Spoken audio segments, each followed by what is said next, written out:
My name's Tyler Corbin. I've been a chef for 23 years. My restaurant, Corbin's Table, isn't flashy. No celebrity clientele, no Michelin stars. But people who eat here, they come back.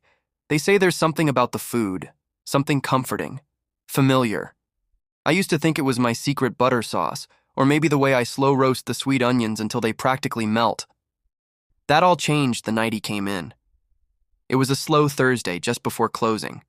The bell over the door jingled, and this man walked in, thin, tall, wearing an old raincoat that looked soaked even though it hadn't rained in days.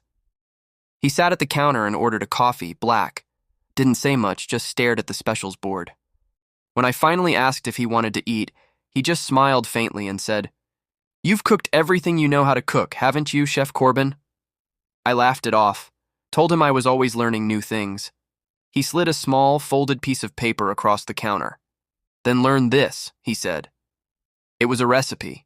The handwriting was elegant cursive, like something from another century. The dish was called soup du silence. 6 ingredients, deceptively simple. Broth, salt, root vegetables, a special reduction, herbs, and then, at the bottom, there was a single blank line. Next to it, written in small letters, were the words, "The last ingredient must be earned." I looked up to ask what that meant, but the man was gone. No jingle of the doorbell, no sound, just gone. I don't know why, but I couldn't stop thinking about that recipe. I tried making it the next day. Everything about it was perfect. The balance of flavors, the texture, yet it was missing something fundamental. It tasted incomplete, like a beautiful song missing its final resolving note. I tried adding everything I could think of. Saffron, truffle oil, bone marrow, expensive wines, but nothing worked. The soup remained empty. Then, a few nights later, after closing up, I found a note taped to the door of the walk-in cooler. Same handwriting. It said, "The last ingredient is life." I thought it was a prank, one of the kitchen staff messing with me. But the handwriting, it was exactly the same as the recipe. That very night, a rat got caught in one of the traps out in the alley. It was dying, but still twitching.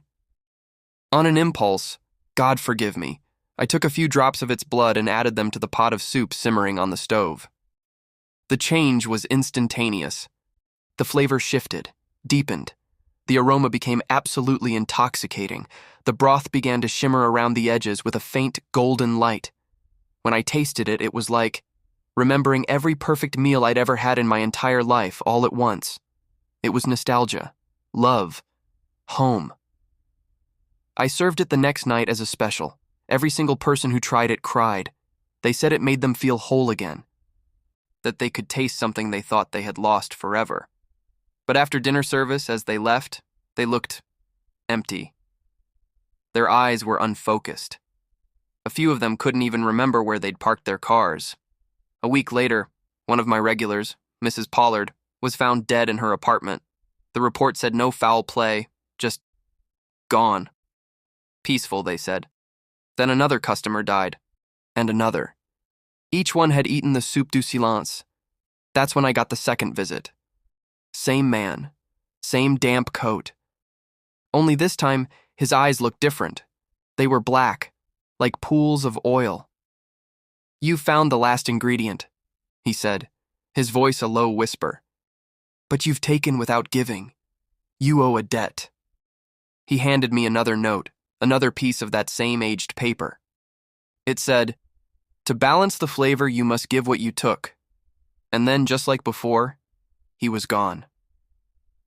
That night, I made one final pot of the soup. I used the same recipe, the same ingredients. But this time, I added my own blood. When it was done, I sat down at the empty counter. The broth glowed faintly in the bowl, like candlelight trapped in liquid.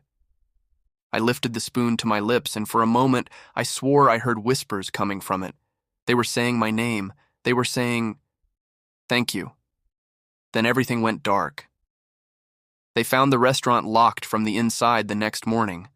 The pot was still on the stove, empty but steaming hot. And they say that every now and then, new chefs around town get strange visitors late at night.